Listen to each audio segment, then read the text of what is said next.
Hello everyone, welcome to Basics e-learning. In this video, I am going to explain basic operations performed on signals. The basic signal operations are of two types. Operations performed on dependent variables and operations performed on independent variables. Generally, the signal is represented either as x of t or x of n.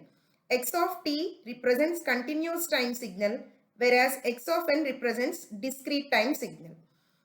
From the definition of signal, signal is the information where it depends upon one or more independent variables. So here x of t means t is your independent variable and x is the signal that is depending on independent variable t. So x is the dependent variable. Remember, t is your independent variable. So if you are performing on the time scale here, then any operations or any modifications if you want to do on the time scale, then you have to use these operations of independent variables.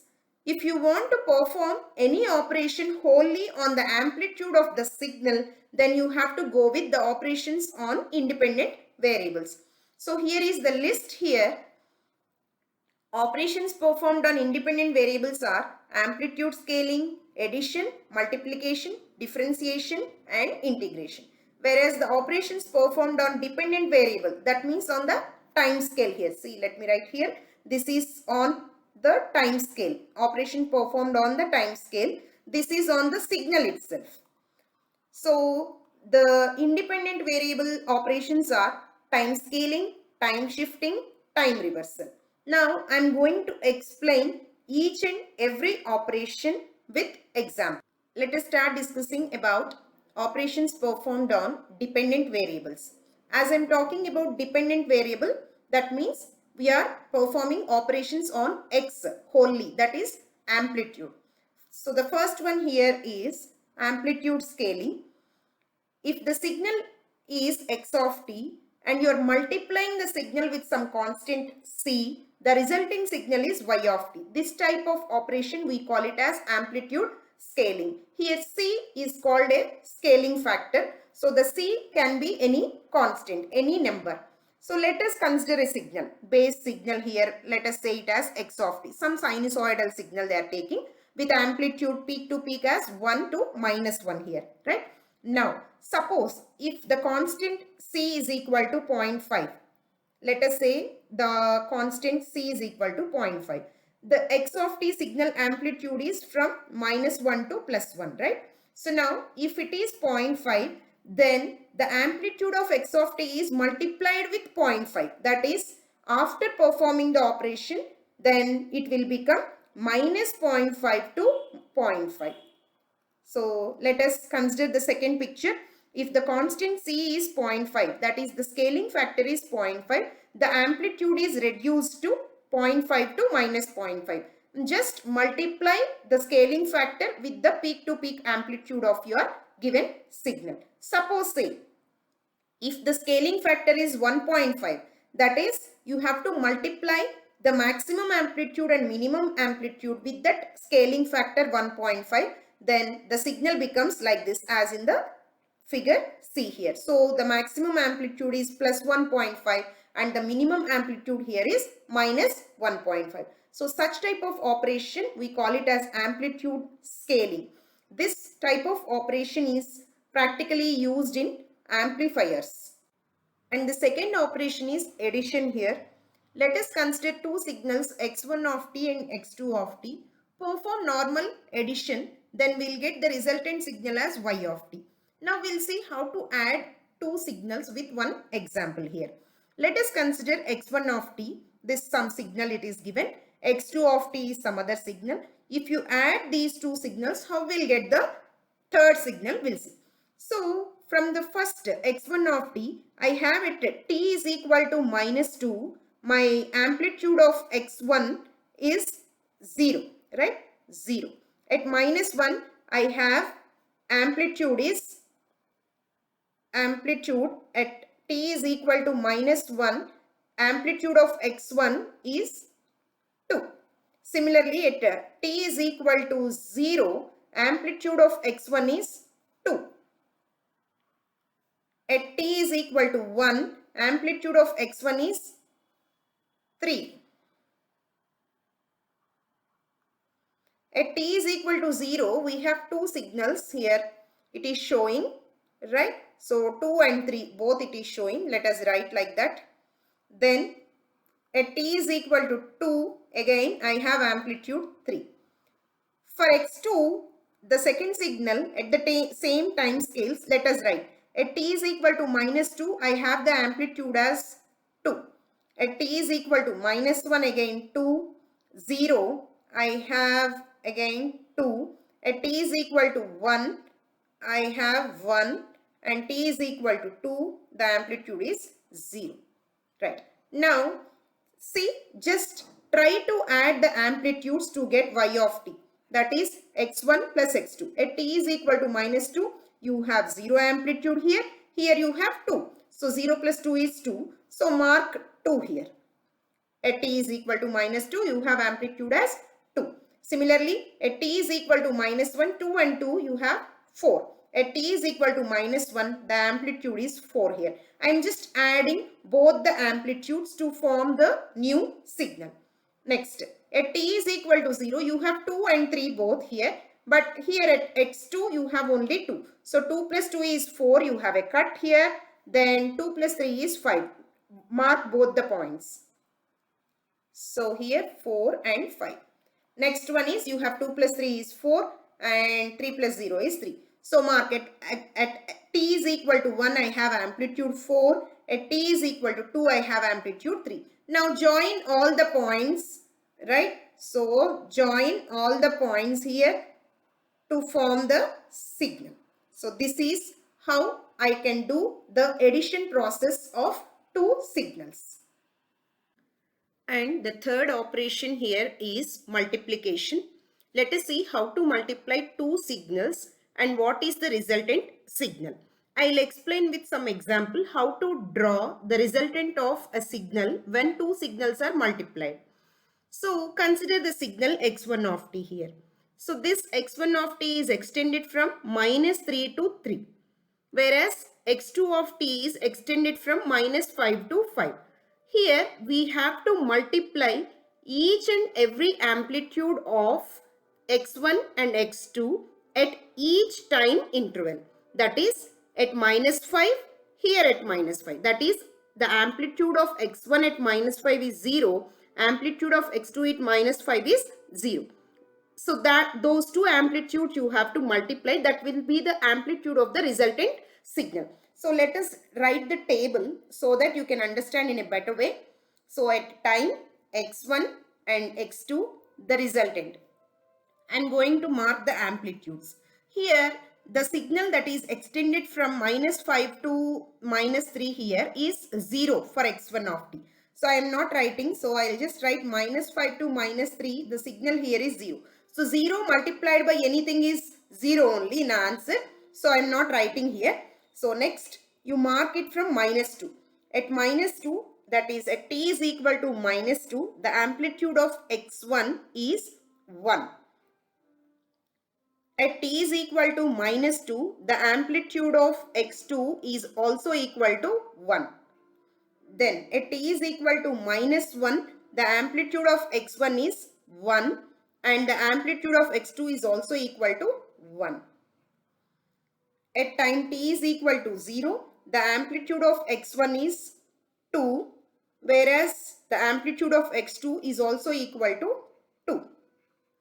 At time t is equal to 1, amplitude of x1 is 1 and the amplitude of x2 is also equal to 1.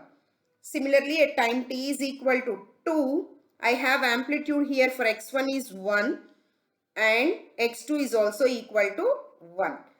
Carefully you mark all the amplitudes here. Then at time t is equal to 3, I have 0 at x1 and 1 for x2. Then again, no need to write 4 and 5 because anyhow the signal is not there here for x1. 0 multiplied by anything is 0. So Now I will try to multiply the amplitudes of x1 and x2 to get the amplitude of the resultant wave here. So 1 into 1, 1, again 1, 2 2s 4, 1, 1 and then 0. So let us mark these points here. At -5, -4, -3 we have 0. Then at -2 we have amplitude 1. At -1 we have amplitude 1. And at 0 we have amplitude 4. And at 1 we have amplitude 1. At 2 also 1. And then at 3 we have 0. Now mark all the points and then join all the points to get the resultant wave. So we may get a doubt whether we have to draw a straight line or a slant line. See here, check the signal. Suppose say here from -3 to -2 we have a slant line here. So that's why I am writing slant line.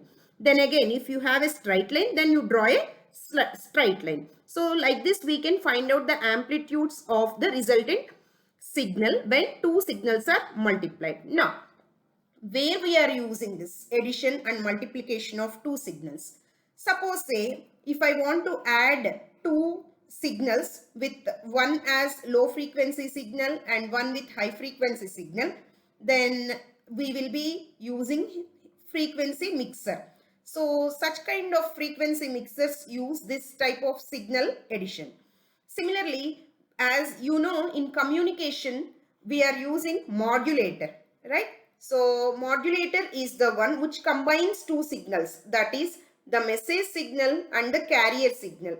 The resultant modulated signal is nothing but message signal multiplied by carrier signal. In such type of operations, we are using this multiplication operation. The next operation here is differentiation. If you pass a signal x of t through differentiation operation, the resultant signal is nothing but the mathematical operation differentiation done on the signal x of t. That means, suppose say you're taking a sine wave, and if you are applying a differentiation operation on the sine wave, you will get the cosine wave. As you know, d by dt of sine is nothing but your cos. So it is nothing but a simple mathematical operation but applying it on the signals. So where do we use this differentiation operation? As you know, this is your inductor here, and let us say the current flowing is I and the voltage across the terminals be V. Then the voltage V across the inductor is given by L into di by dt, right? So in such cases, to find out the voltage across the inductor, we'll be performing this differentiation operation on the signal current. And the last operation here is integration. So y of t is equal to integral minus infinity to t x of tau d tau. Let us consider a signal x of t which is nothing but a cosine signal. If you perform integration operation on the cosine signal, it will be a sine wave. So this is nothing but the reverse operation of your differentiation. Now let us see where do we use this integration operation on the signals. Suppose consider a capacitor here, and let us call the current flowing here is I of t and the voltage across the capacitor be V of t. Then the voltage across the capacitor V of t is given by 1 by C integral minus infinity to t I of tau d tau. So to calculate the voltage across the inductor, as we know this is the formula. So to find out the voltage across the conductor, we need integration operation on the current signal that is flowing through the capacitor. So in such type of calculations, we'll be using this integration operation. Now moving on to operations performed on the independent variables. The first one is here time scaling. Let us consider a signal x of t. The signal y of t is obtained by scaling the independent variable t. You know, right? So t is your independent variable and x is the dependent variable. So if you are scaling the independent variable t by a, we'll get the resultant signal as y of t. Then such type of operation we call it as a time scaling operation. Let us see what happens here. So consider a signal x of t, which is nothing but some triangular shape signal that is extended from -1 to 1 on the time scale with some amplitude 1. And now suppose if you want to scale the signal with a is equal to 2, that is y of t becomes what? X of 2t. Right? Now what happens to the signal, we'll see. In the base signal, the t is extended from -1 to 1. Right? That is, the t limits are -1 to 1. Now I have to draw x of 2t. I am just scaling the signal. That is, t is becoming now 2t. 2t also has the same scale, -1 to 1. Observe carefully. The base signal is x of t. I am scaling the signal. I am just changing the scale of the signal to 2t. So -1 less than or equal to 2t less than or equal to t. But I have to draw it on the t scale only. I am considering t only. The 2t signal, I have to draw it on the scale t only. Now what happens? You just write it for t. That is, just divide it on both the sides with 2, then what happens? T will be less than or equal to -1 by 2 to 1 by 2 here. That is the limits of the new signal, the time scaled signal. X of 2t will be -1 by 2 to 1 by 2. See here, -1 by 2 to 1 by 2. And there is no change in the amplitude because you are doing operation only on the independent variable, which is nothing but on the time scale, not on the amplitude. Right? So I'll explain one more time here. As you are taking the scaling factor as 2, the signal becomes x of 2t, right? 2t means the same signal has to draw on the t scale. So initially the time signal is extended from -1 to 1. That is, now the new signal has also the same time limits, -1 to 1. As you have to draw it on the t scale only, I am just dividing it by 2 such that I will find out the new time limits here. Similarly, suppose if you are taking a is equal to 1 by 2, then what happens? X of t by 2. New signal will be x of t by 2. What are the limits of x of t? -1 to 1. But what is our new signal? T by 2. T by 2 should have the same signal limits -1 to 1. But I need it only for t. That is, you just multiply both the sides of the inequality with 2. I'll get it -2 less than or equal to t less than or equal to 2. That is the new limits of my signal y of t extended from -2 to 2. See here, this is from -2 to 2. Amplitude will not change. Remember, amplitude will not change as I am performing operation only on the independent variable, which is nothing but by t. Now observe. If the signal, if the scaling factor A is greater than 2, the signal is compressed. Right? If the scaling factor A is less than 1, greater than 1, then it is compressed. Then if it is less than 1, then it is expanded. Right? The base signal is expanded. See here. Here x of 2t means the scaling factor is greater than 1. If the scaling factor is greater than 1, the same signal is compressed. Right? If it is less than 1, that is here it is half, the same signal is expanded. Right? So how many times it is more? Those many folds it will reduce here. How many times it is less? Then those many times it will be multiplied on the time axis.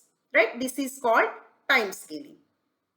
Let us see the second property here, time shifting. If the base signal is x of t and on the time scale, if you are shifting the signal, the same signal, you are shifting it on the time scale either to the left or right, that type of operation we call it as time scaling. So let us consider one example here. So this x of t, that is centered at t is equal to 0 to -1 by 2 to 1 by 2. That means on both the sides it is extended from -1 by 2 plus 0 to 1 by 2 plus 0. That is, this t is equal to 0 I am talking about. Right? Now, they are telling the signal you have to draw x of t minus 2, right? X of t minus 2 means t is centered around 2. That you have to find out like this. T minus 2 is equal to 0 means t is equal to 2. The same signal is now centered around t is equal to 2. Suppose this is the signal now here at t is equal to 0. The same signal I am just shifting it, t is equal to 2. This is 1 and this is 2. And if you shift the signal, just move the signal on to the axis, right, at centered around 2. Then what happens to these limits, right? These limits also will change now, as I have added to my 0, right, to my center value, that is 0. The same we have to add it to the upper and lower limits to get the new upper and lower limits. That is here, as my signal is now centered at t is equal to 0, the upper and lower limits will be what? Minus 1 by 2 to 1 by 2 in the original signal. As t is equal to 2, I have to add 2 to both upper and lower limits. Now what happens? 4 minus 1, 3 by 2 to 4 plus 1, 5 by 2. So the new limits are here 3 by 2 to 5 by 2. Got it? Now see, what is happening here is, suppose you're taking the base signal as x of t, okay? And the shifting here is, suppose if you are taking b is less than 0, that is a negative number, what happens? X of t is shifted to the right by the same amount, that is b seconds. If b is greater than 0, the same signal is translated towards left by b seconds, right? So if b is less than 0, then the signal is translated towards right by b seconds. And if b is greater than 0, the same signal is shifted towards left by b seconds. Or otherwise, you can remember in this way, as the signal is here centered around t is equal to 0. Now they are talking about x of t minus 2, means t minus 2 is equal to 0, t is equal to 2. That is, you are shifting the signal towards the right, means centered at t is equal to 2. As the signal is centered at t is equal to 2 instead of t is equal to 0, that is, you're moving the signal 2 units towards the right side. So upper and lower limits are also shifted to 2 units. So you can find out the new limits in this way. Now this is the last property, reflection. Suppose x of t is the signal, its reflection will be x of minus t. Just simply replace t by minus t here, right? So this is not visible, minus t, right? So just change t by minus t. Now see, this is a continuous signal here extended from minus m to m. Now the signal will be extended from m to minus 1. Just flip it over that vertical axis. Then suppose you are given with a discrete signal like this, extended from 0 to something, right? N. Then the same signal will be extended from 0 to minus n. Just flip it over that x-axis, sorry, y-axis, right? Now, suppose if you are taking an even signal, this is important. Suppose you are taking an even signal. So what do you mean by an even signal? That is, x of t should be equal to x of minus t, right? That is, see here, suppose say this is my x of t part, this is x t, then x of minus t will be this one, right? Because this is minus t, right? So such type of signals if you are taking, this is an even signal, right? X of t is equal to x of minus t. Then the reflection of this whole signal, again if you want to reflect, suppose this is extended from 1 to minus 1. Then what happens? The same signal will be from minus 1 to 1, right? That is, your right hand side will be falling on your left hand side and your left hand side will be falling on your right hand side, right? But the signal will not change. The shape will not change. That is, for even signals, the reflected version is identical. And consider the odd signal. Odd means what? Either the first quadrant should be equal to the third quadrant or second quadrant should be equal to the fourth quadrant, right? So let us consider this odd signal here. Now, if you take the inversion, reflection of the signal, right? That is first quadrant will go to the second quadrant, third will go to fourth here. That is only the reflection. Now I am just flipping it over this y-axis, right? Now what happens? How it is looking, right? So if you are taking an odd signal, the reflected version x of t and the odd signal are negative of each other, right? See here, this is the signal and this is exactly opposite to the taken signal, right? So for even signal, the signal and the reflected signal are identical, whereas for the odd signal, the taken signal x of t and its reflected signal are negative to each other. For more videos, please do like, share, subscribe to our channel. Let us know your suggestions and queries in the comment box. Thank you.